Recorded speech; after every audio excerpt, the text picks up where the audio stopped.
It is 54 degrees in South Dakota today, and I've been procrastinating checking out my barrels. They've just been kind of sitting, so here goes. We're going to check in on 4 barrels today that have spent a full 2 weeks in course. And I just cracked my colander. I heard it snap.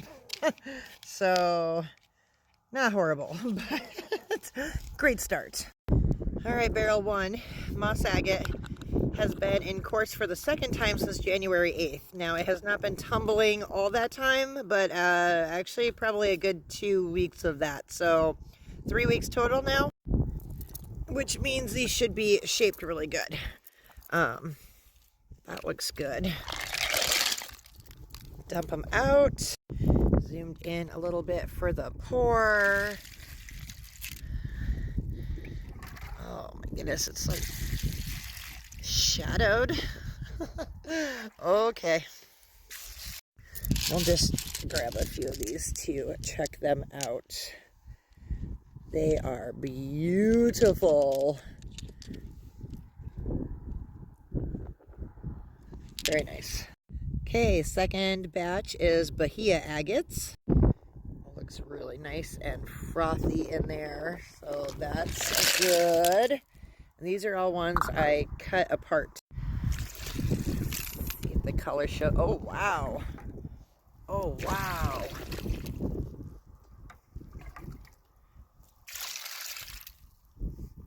Okay, the water is still really cold, but all right, these are looking absolutely beautiful too. Nice and rounded. Excellent. Barrel 3, Chrysoperes red moss, Mexican red moss, and some carnelian. Also looks really nice and frothy, just the way I like it.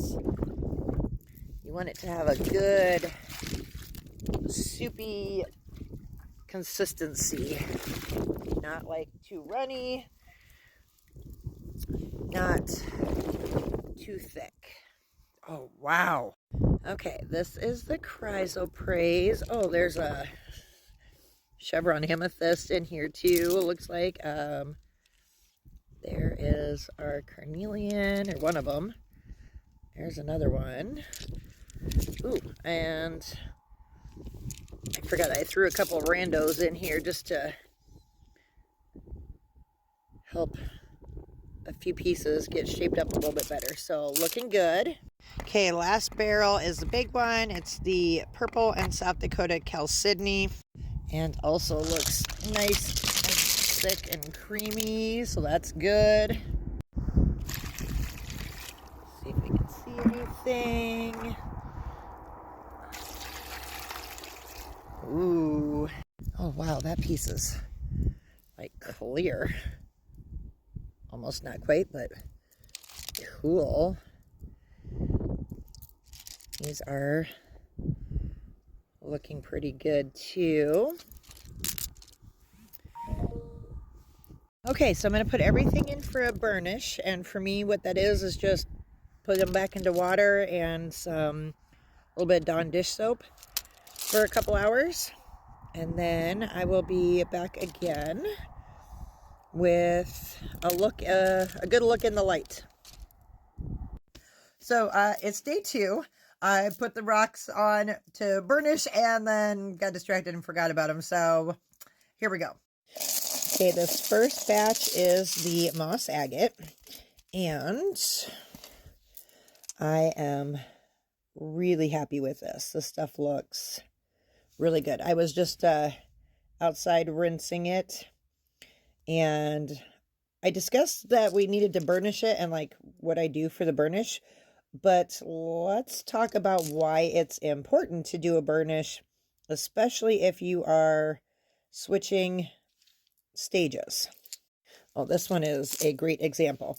So, all right, this one has this rough area back here, and that can trap grit. So even though the barrel tumbled and it looked really good when I was rinsing it, the slurry looked good, stuff like this can trap grit in there. And then you do not want to move any of your like full processed grit to the next stage because that can lead to scratches. So while I was outside rinsing these off, even though I had rinsed them really good before, the point of the burnish is to get rid of any residual polish slurry, and that actually leads to some pretty gray water when I dumped them and rinsed them again. Oh my gosh, I love these. Oh, look at my cat. What are you doing? Oh, silly thing. I love these little chips too. I have a whole, come on, bowl full of the teeny tiny little chips. I keep them and tumble them all the way to polish. This chrysoprase, this is so cool. I absolutely love this color. Those, when they finally get done, those are going to be for sale because they were actually raw pieces that were for sale, and then I decided to tumble. What I'm doing now is I'm just sorting everything out from the tumbling media because I will likely rearrange the barrels going into the next stage, and then I might not need as much tumbling media or I might need more. These are really nice. The carnelians. Oop, that one's a jumper. Oh, that one is too. Good. This, I think, was one of my random pieces. I have no idea what this is. Unsure. Same with this one. This is an interesting rock. No clue what it is. This piece is looking beautiful. I love that. That is nice. I've tumbled a whole batch of the chevron amethyst before. I need to get more in. And then the tiger's eye, I had some pieces that went back in because they had some like minor scratching on them that I wasn't happy with once they came out of final polish. So running them back through the whole process will hopefully take care of that. Then this is a cool dendritic agate. Okay, these look absolutely phenomenal when I was rinsing them. I am so impressed with the Bahia agates. They are gorgeous. Absolutely gorgeous.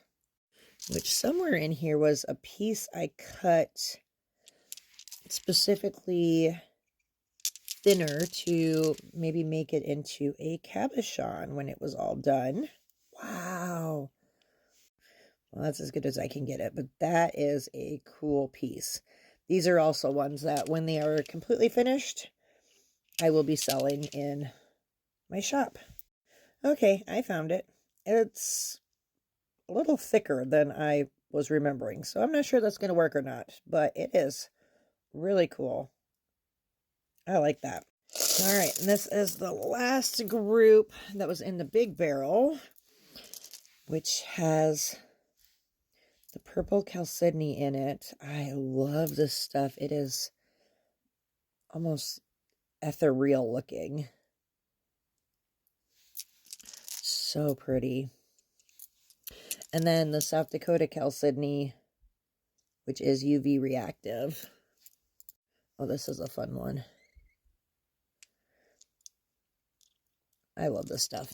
So some of these will end up in my freebies that I add in when people order from the website. And then some of them, when they are finally finished, are going to be listed for sale. It's not something I've ever done before. I haven't sold any of my tumbles. But I think, especially some of the nicer ones, it's about time I started doing that. Oh, this one's really cool. I thought this had like slurry in it or something, but that's just a cavity. It's really interesting. All right, I am going to redistribute my barrels and get them all started on stage 2, and hopefully remember in a week to check on them, and I will be back with a video then. Bye.